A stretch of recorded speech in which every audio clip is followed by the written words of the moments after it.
welcome to Maslow 6 Wine School. Last time we talked about a few different things. We talked about some Chateauneuf du Pape and we talked about the Rhone Valley. Today I want to go through a subject that's a little bit scary. We're going to talk about Riesling and we're going to talk a little bit about Germany too.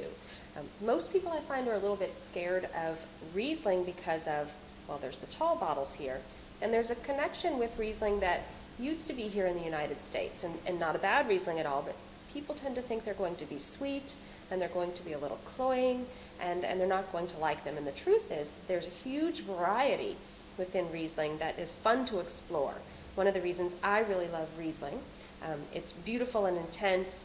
I love white wine, and it is white of course, and it can be in any style. It can be sparkling, it can be dry, it can be off dry, it can be a little bit sweet, it can be a lot sweet, and it can be like hurt your teeth sweet. It can also be sparkling. So I like that about it, and it's really, really great with food. Riesling has wonderful fruity flavors, but also gives a really good background to show off the soil of the area. I'll talk about a couple different soils as we go through here and talk about the flavors that they impart. But it also has this wonderful acidity.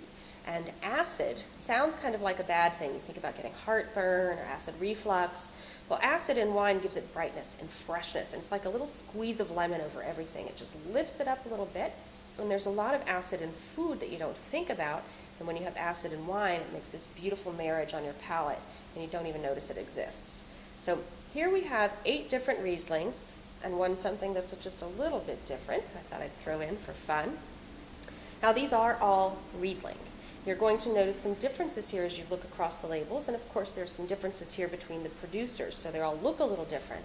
But we're going to be looking directly at some of the language to sort of demystify what's on the label, what's what, what's important, what you don't really need to think about, but maybe as you develop an interest in Riesling and start learning about it more, then that can become more important. Now we have on this side more of dry Rieslings, and this is something that most people don't even realize Germany does. Germans like dry Riesling. They love it. That's really where their intentions lie. They're great food wines. Americans always think they're going to be sweet. There are beautiful sweet Rieslings in Germany, but discover the dry ones. They're a great stand-in for a crisp Chablis or a Sauvignon Blanc or a Muscadet. When you think you might want to have one of those at dinner, try a dry one. Now, how do you know they're dry? Well, this one is easy. This one is made by actually a woman that I know. Her name is Sibylla Kunz. And here she says on her label, this one is actually quite modern. I was very impressed when I saw this label the very first time. It says dry. It just says dry. You know it's dry. The German word for dry is also there, and you can see it down here at the bottom. Trocken, like keep on trocken. And here we have trocken dry. So you know exactly what this is. And I know where she's from, in the Mosel Valley, which honestly at this point, not so important. You can get to that down the road. Important here, this is a crisp, dry white wine that's beautiful with shellfish, oysters, fish, roast pork, anything like that. And great acidity. Now here, I love this guy too. His labels are kind of scary looking, very, very old-fashioned looking and sort of medieval. And how do I know this one is dry? Well, it doesn't really tell me anything here on the front, just lots of scary stuff. But he does say something about it on the back. And he does say here that it's trocken. So sometimes you might have to turn the bottle around, but sometimes not. Another little clue into whether or not it is dry is also on the back label, unfortunately on this bottle. And here's where we're looking at the alcohol. 11.5%. I'll show you when we get to the sweet ones, but they're usually around 8. So the higher the alcohol, the drier the wine. Now, Riesling's never that high in alcohol. It usually tops out at about 12.5, maybe 13. So nice and good and light in body. Robert Weil, here we have with the blue capsule. I'm showing you these two together because here we have a dry and a half dry. What does half dry mean? Well, half dry means there's a little bit of sugar, but the overall intention of the wine is that it is going to be dry on the palate. So very simply, on this one, you see here, halb trocken. Halb is half, trocken is dry. It's half dry. All the rest of the stuff you don't need to worry about, but do remember this beautiful blue label because the lines are incredible. Here, you can see very simply labeled here, estate dry. And this is their dry one. So we have the dry and the half dry from the same producer. Both delicious wines and both really great with dinner. We're going to skip over this guy for just a moment, and I want to talk to you about sweet. Sweet Riesling definitely has a wonderful place on the table, and there's some language that goes along with it. Here on this one, you can see all the crazy stuff on the front. This is from a winemaker called Zilliken, and this one is from the Saar Valley, which is in the lower Mosel, which is that information we can cover at another time. But here, what you see down at the bottom, on the very bottom, is Riesling Spätlese. That word there, it looks like Spätlese or Spätlese or something weird like that. That is a sweetness level. And it actually has to do with how ripe the grapes are when they pick them off the vine. They're riper than these grapes. Therefore, it can be made into a sweeter wine. And here, you notice it again, it'll have the alcohol on the side, 7.5%.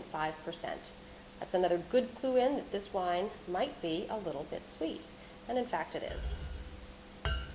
You'll see the next one here, a bunch of scary language again, but we have the same word down here on the bottom where it says Spätlese, and that means it's a little bit sweet. Now you could have one that says Spätlese and trocken. If it says trocken, it's going to be dry, always dry. If it doesn't say trocken, it's going to be sweet.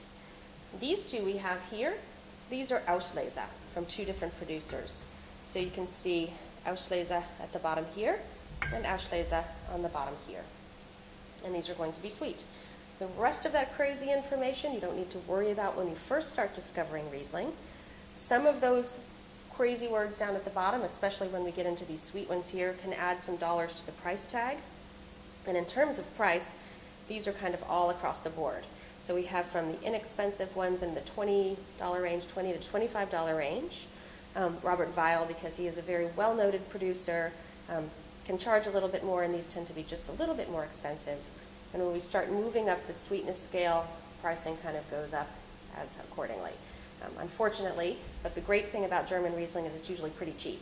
So you can get a lot of it for a lot less money than you could Great Burgundy or Bordeaux or Champagne. So you can go crazy with German Riesling. Now this little guy in the middle, this is just kind of fun. So I thought it might be fun to show. A very traditional, these are traditional Riesling bottles. This is a traditional, what they call a Hock bottle. And this is it's a Boxbeutel, and it's shaped after a little book bag. And it's usually used in a couple of different regions in Germany, but it's kind of fun. And they're kind of fun to try. A different grape variety in this one, it's Sylvaner. It sort of drinks a little bit like a dry Riesling, but a little bit less intense and delicious to try. So I hope that gives you a good overview of Riesling, just in general, not to be afraid of it. Some things to look for in terms of dry, or whether it's going to be sweet. So looking for trocken, or looking for some words that aren't trocken, and look at the alcohol level. If it's below 11% or below, it's probably going to be sweet. If it goes above that, it's probably going to be dry. And it's as simple as that. So try some, enjoy it, come down to Maslow 6 and browse our selections. We have about 30 different Rieslings in the store, all great to try. And join us next time on YouTube, and follow us on Twitter and on Facebook. Thanks again.